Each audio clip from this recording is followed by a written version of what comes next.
Morning everyone. तो आज हम जानेंगे डायबिटीज़ के बारे में, जिसको आम भाषा में शुगर भी कह सकते हैं या फिर हिंदी में मधुमेह भी कह सकते हैं। तो हम आज शुगर के बारे में जानेंगे कुछ। तो शुगर होता क्या है? शुगर जब ब्लड में शुगर की या शर्करा की जो मात्रा होती है वो बढ़ जाती है हमारे शरीर में, तो उसको शुगर कहते हैं। तो कारण क्या होता है? जैसे हमारे शरीर में इंसुलिन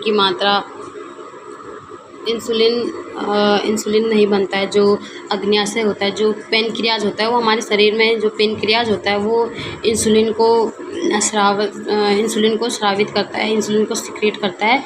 इंसुलिन की वजह से ही, जो इंसुलिन होता है उसकी वजह से ही हमारे शरीर में ब्लड का जो शुगर का जो लेवल होता है वो बिल्कुल नॉर्मल होता है, इंसुलिन की वजह से होता है। अगर इंसुलिन किसी कारण से नहीं बन पाता तो उस वजह से ब्लड में शुगर की मात्रा बढ़ जाती है, या फिर इंसुलिन बन तो जाता है लेकिन हमारा जो बॉडी होती है, हमारी बॉडी ना इंसुलिन के लिए रेजिस्टेंट हो जाती है, मतलब इंसुलिन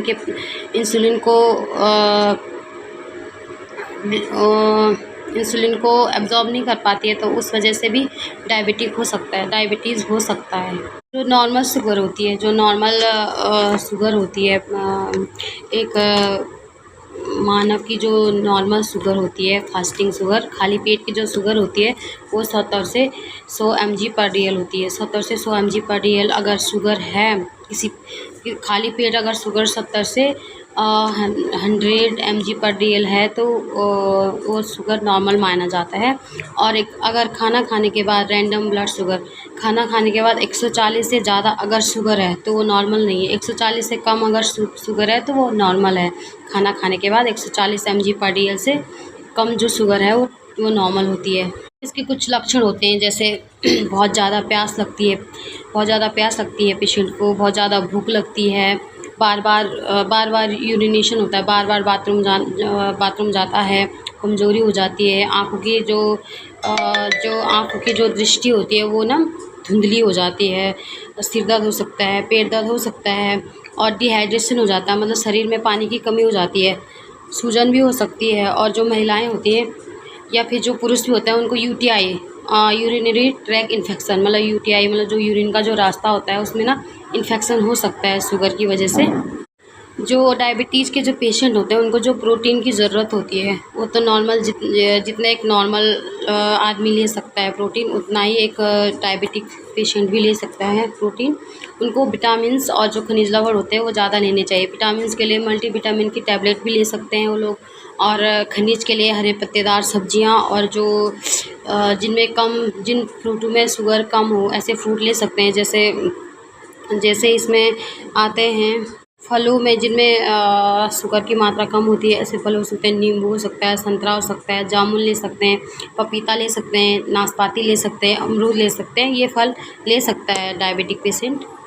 और ऐसे में पेशेंट को जो शुगर कम करने के लिए जो फैट वाली चीज़ें होती हैं, जो प्रोडक्ट जिनमें फैट ज़्यादा होता है, तो उन प्रोडक्ट पे थोड़ा कंट्रोल करना चाहिए। फैट की जो मात्रा होती है खाने में वो घटा देनी चाहिए। अगर जैसे शुगर वाले पेशेंट को हाइपरटेंशन या बीपी बढ़ा हुआ रहता है तो उनको खाने में नमक भी कम लेना चाहिए खाने में उनको।